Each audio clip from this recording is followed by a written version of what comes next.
to move toward the models of cognitive development that look more closely at meaning making versus cognitive capacity. And the first person we want to look at is the work of Michael Basichis. And he's done a lot of work directly with looking at dialectical systems and dialectical reasoning in cognitive development. And he actually claims that there's a dialectical stage of cognitive development.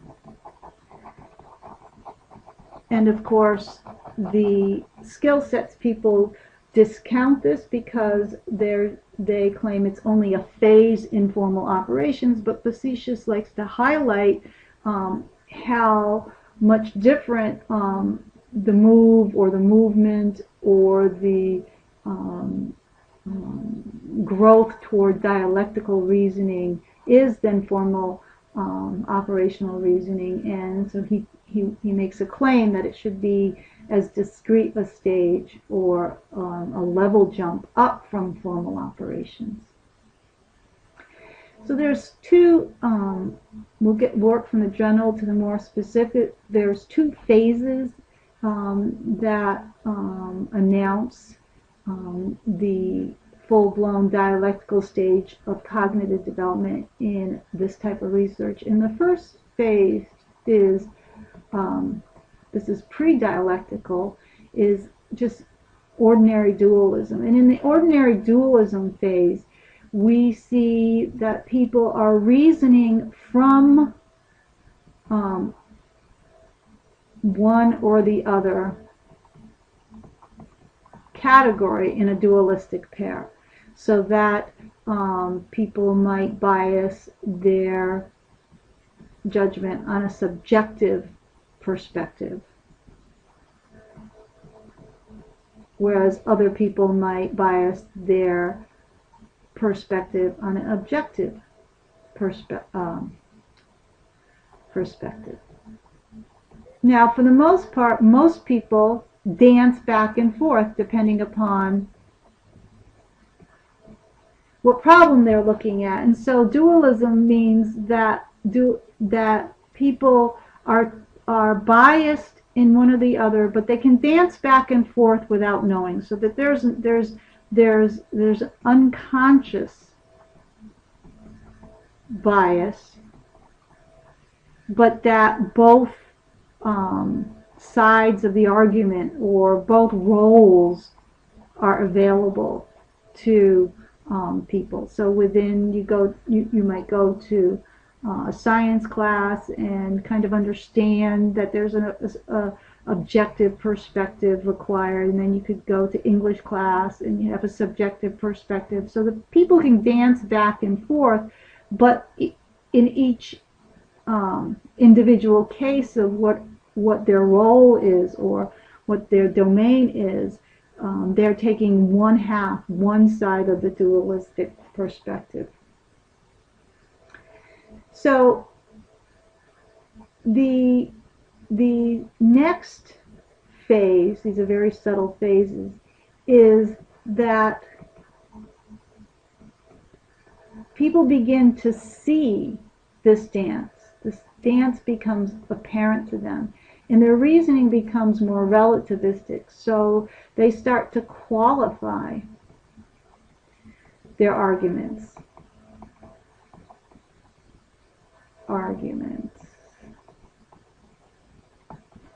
They start to qualify their judgments. Okay? They start to include context. So we might say, well, reasoning from this perspective, I would have answer A. Reasoning from that perspective, I would nuance B. Then I would want to add a little taste of the perspective of C. And so you get this more complex, but perhaps less firm orientation toward the answer or the truth. And so this is the relativistic stage, which is aware of this dance and tries to contextualize the multiple perspectives. And this is what then becomes the dialectical mind, because this dance is not very satisfactory. Relativism is not satisfactory, and so the move toward dialectical thinking, which is a movement, a effective movement, let's say, movement toward a greater understanding is sought. So there's in the broad scheme of it, people are initially dualistic in their reasoning, although they can dance between different dualistic poles. Then they become aware of this dance, and their reasoning tends to be relativistic, and then the pressures for problem solving or resolving the ambiguity in the relativistic stage creates what Facetious would call dialectical mind or dialectical reasoning. So there's a real this, and it's this level that he would argue is a discrete stage beyond formal operational.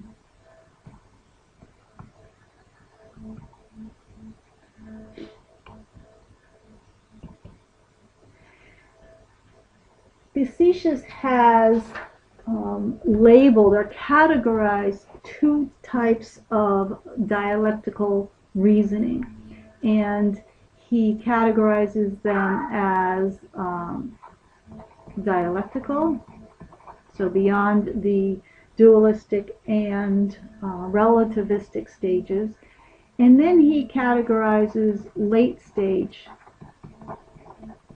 dialectical. And so we can look at those in a grid form here. Not a very successful line, but there we go. And so in dialectical stage, we see the person is reasoning through logical categories, that there's a clear reasoning process through thesis, antithesis, and synthesis. That if you diagram their arguments, this is very clearly their progression. That the systems or the organization of reality that they end up with tend to be composite structures.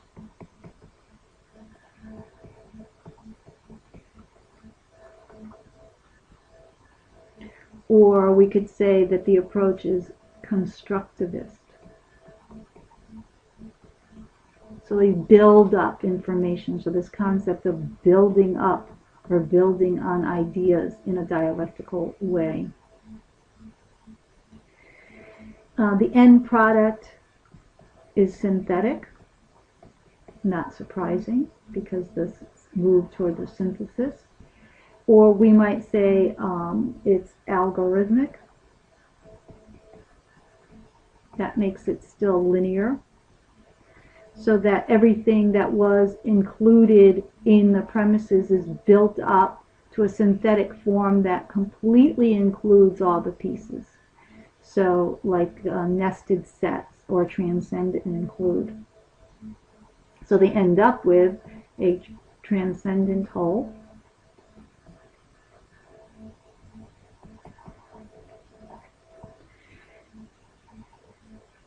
which gives them the impression that knowledge itself is a transcendently gained thing.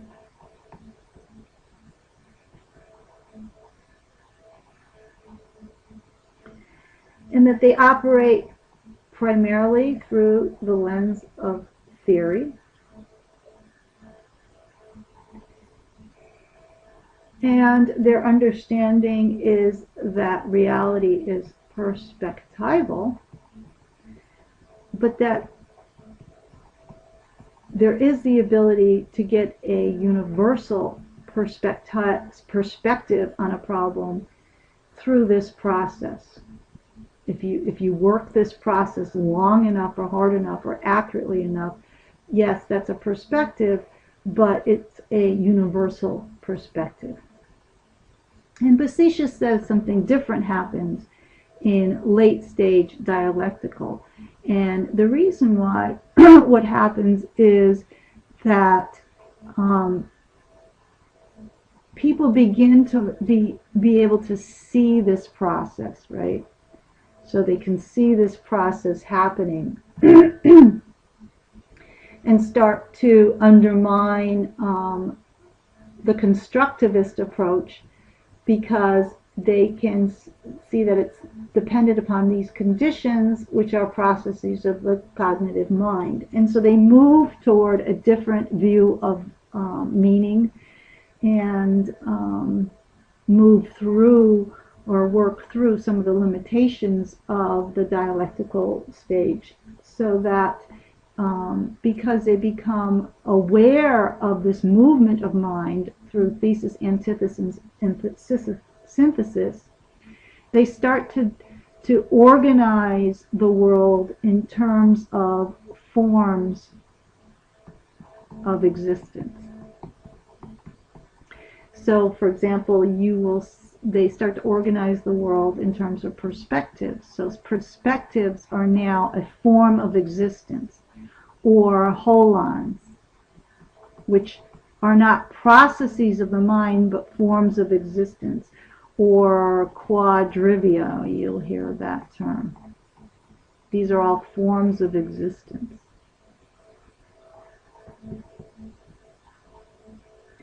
Instead of composite structures, they have what we might call constitutive structures. So these are all members, not parts. And instead of being constructivists, we see that they're looking at the dynamics are more as emergent. So constitutive parts are members, not constructed or composite parts. Instead of synthetic move, we have an integrative move that is more relational. So if you have members, not parts, then the parts don't get completely included like a nested set. They're relationally members in a more integrative fashion. So this is the way the late stage dialectical mind is operating. Instead of a transcendent whole, there is the sense of a prior whole, or the ground of being of these, the prior whole, the ground of these four forms of existence that is trying to be, in a sense, recapitulated. Instead of transcendent knowledge, you have collective knowledge from all these members. Instead of theory, the operational form is meta-theoretical. And instead of perspectival, a universal perspective, it's multi-perspectival. You can see some of this is similar to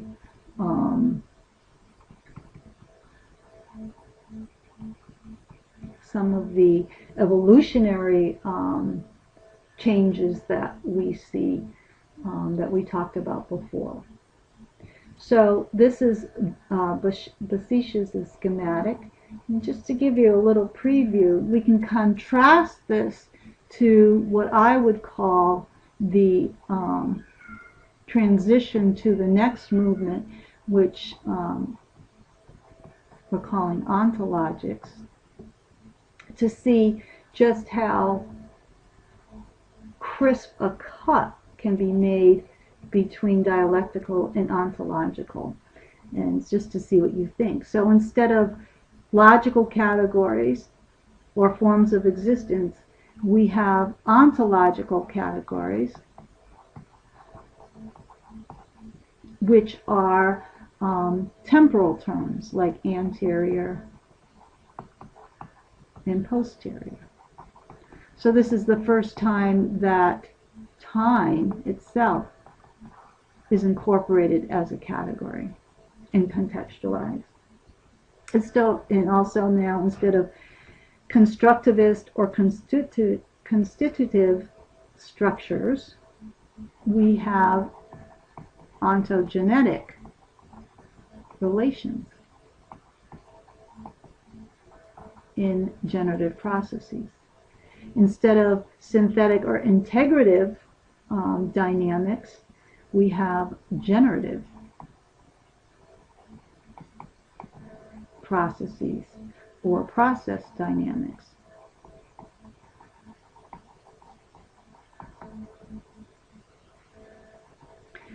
Instead of transcendent wholes or the idea of a prior whole, we have mutually generative wholes and parts. And the emphasis here is on generative, the dynamics between the wholes and parts. Instead of the notion of transcendent knowledge or the goal of collective knowledge, we have a recognition of implicit knowing. That the knower is implicit in the process itself. Whereas in dialectical reasoning, the methodology of argument is theoretical.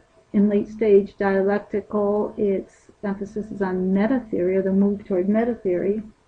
In the ontological mind, these are considered to be creative imaginaries.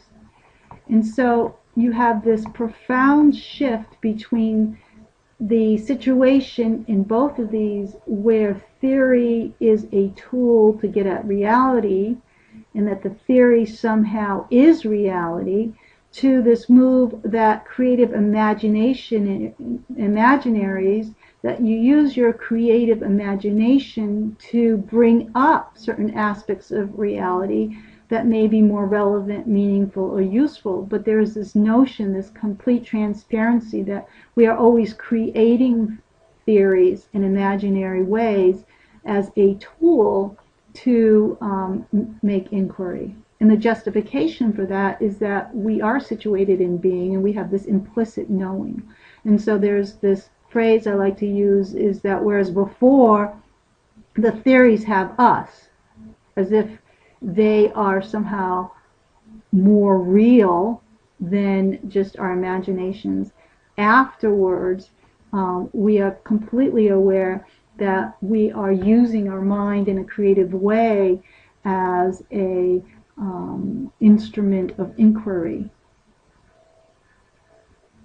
And in these final categories here, whereas originally there's this concept of a universal perspectivalness versus a multi or hierarchical perspectival, then in the ontological mind,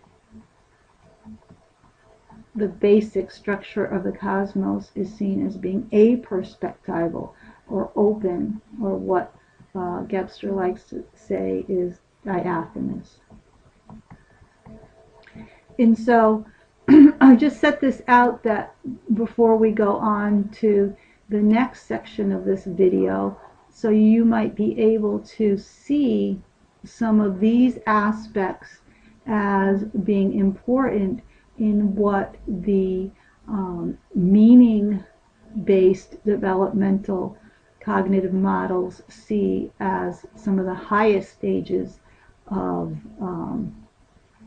adult cognitive capacity. So just be aware and look for some of the indications of these aspects of what I'm calling an ontologic.